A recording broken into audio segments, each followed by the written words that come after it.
દરેક નીતિની સામે કાયદાની રીતે ઊભો રહેતો SSK ન્યૂઝ ચેનલ।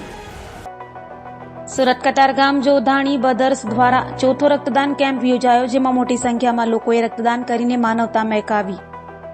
એક જ ટીપું લોહીનું કોઈનું જીવનદાન બચાવી શકે છે અને ખાસ કરીને ઉનાળાની સિઝનમાં રક્તની ખૂબ જ સરળતાથી હોય છે, ત્યારે માનવતાનું ભગીરથ કાર્ય સુરતના કતારગામ વિસ્તારમાં આવેલ જોધાણી બ્રધર્સ દ્વારા રક્તદાન કેમ્પનું આયોજન વસ્તા દેવડી ખાતે કરવામાં આવ્યું હતું, જેમાં જોધાણી બ્રધર્સના કર્મચારી તેમજ અનેક સગા સ્નેહી દ્વારા ઉમળકાભેર રક્તદાન કરીને માનવતાના રૂડા અવસરમાં સહભાગી બન્યા હતા અને 300 જેટલી બોટલ રક્તદાન એક જ કરવામાં આવી હતી।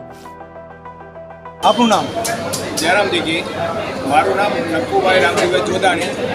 મારી કંપનીનું નામ જોધાણી બ્રધર્સ અને મારા માતા પિતાની પુણ્યતિથિમાં આ ચોથું વર્ષ છે, એમાં બ્લડ કેમ્પ રાખું છું એટલે મને આ બ્લડ કેમ્પ રાખી લોકોનું સારું જીવનદાન મળે એ બાબતે હું મારા અંતરને બહુ ખુશી માનું છું। બીજું કે કિરણ હોસ્પિટલમાંથી આ લોકો અત્યારે બધા બ્લડ કેમ્પમાં આવ્યા છે, બ્લડ લેવા આવેલા છે।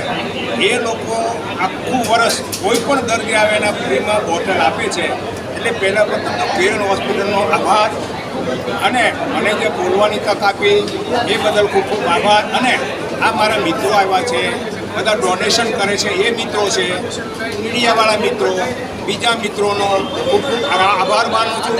ધન્યવાદ, થેન્ક યુ। નકુલભાઈ, આ ઉનાળાનો સમય છે અને મમ્મી પપ્પાની પુણ્યતિથિ, તો આજે કઈ રીતે એને કઈ રીતે મળવું?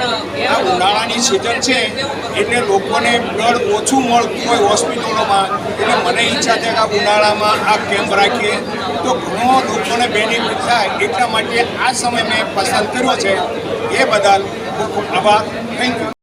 આપનું નામ અને પરિચય? હું જગદીશ કુલ, પ્રેસિડેન્ટ સુરત ડાયમંડ એસોસિએશન। હા, જગદીશભાઈ, કયા કાર્યક્રમમાં ઉપસ્થિત છો અને કેવો અહીંયા માહોલ દેખાય? જોધાણી બ્રધર્સ દ્વારા આયોજિત એમના માતા પિતાના શ્રદ્ધાંજલિના ભાગરૂપે આજે તેમની ચોથી પુણ્યતિથિ છે, તે નિમિત્તે જોધાણી બ્રધર્સ દ્વારા આજે બ્લડ ડોનેશન કેમ્પનું આયોજન કરવામાં આવ્યું છે, એમાં હું ઉપસ્થિત રહ્યો છું અને બહુ ભાવથી નકુભાઈએ આમંત્રણ આપ્યું હતું, એટલે અહીંયા આવીને મને એવું ફીલ થાય છે કે બહુ સારા એવા રક્તદાતાઓ બહુ દિલથી ભાવથી રક્તદાન કરી રહ્યા છે। એટલે પહેલાં તો રક્તદાતાઓને નમન કરીશું, વંદન કરીશું। બીજું, સમાજને શું સંદેશો આપ આપશો ડાયમંડ એસોસિએશન વતી? અમારે ડાયમંડ એસોસિએશન વતી હું અમારી ઇન્ડસ્ટ્રીને લગતી જે કંઈ યુનિટો, સંસ્થાઓ, નાના મોટી ફેક્ટરીઓ છે, તેમને એક સંદેશ દેવા માગું છું કે નકુભાઈએ જે રીતનું તેમના માતા પિતાની શ્રદ્ધાંજલિના ભાગરૂપે આજે તિથિના દિવસે રક્તદાન કેમ્પનું આયોજન કર્યું છે, એવા દરેક નાના મોટા યુનિટો, ફેક્ટરી માલિકો આવી રીતે રક્તદાન કરે તો આપણા કિરણ હોસ્પિટલ દ્વારા સમગ્ર દક્ષિણ ગુજરાતમાં ભરૂચથી લઈને વાપી સુધી ફ્રીમાં બ્લડ દેવામાં આવે છે। તો અત્યારે ડેઈલી 100 થી 125 બોટલની જરૂરિયાત છે, તો એને પહોંચી વળાય, એટલે દરેક સંસ્થાને, ફેક્ટરી માલિકોને હું અપીલ કરું છું કે બધાએ રક્તદાન કરવા આગળ આવવું જોઈએ।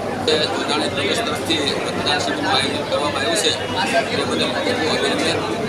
નકુભાઈએ પોતાના માતા પિતાની યાદમાં પુણ્યતિથિ પ્રસંગે રક્તદાન શિબિર કરી છે અને પ્રમુખે કહ્યું તેમ, સુરત ડાયમંડના પ્રમુખ ભાઈ શ્રી જગદીશભાઈએ કહ્યું તેમ કે અહીંયા જે ડાયમંડના મોટા મોટા વેપારીઓ છે એ પણ પોતાના પવિત્ર પ્રસંગ હોય અથવા કોઈ દુઃખદ પ્રસંગ હોય ત્યારે આવા કેમ્પ રાખીને કિરણ હોસ્પિટલ જેવા કે લોકસમર્પણ બ્લડ બેંક જેવાને પ્રોત્સાહન કરવા જરૂર છે, જેથી દર્દીઓને તકલીફ ન પડે। એટલે આજે અહીંયા નકુભાઈ જે સારું કામ કર્યું છે તે બદલ અમને ખૂબ ખૂબ ધન્યવાદ। અને રક્તદાતાઓ જે શ્રેષ્ઠ દાન કરી રહ્યા, પવિત્ર દાન કરી રહ્યા છે, એમને પણ ખૂબ ખૂબ અભિનંદન, આભાર, જય હિન્દ, જય ભારત। દરેક નીતિની સામે કાયદાની રીતે ઊભો રહેતો SSK ન્યૂઝ ચેનલ।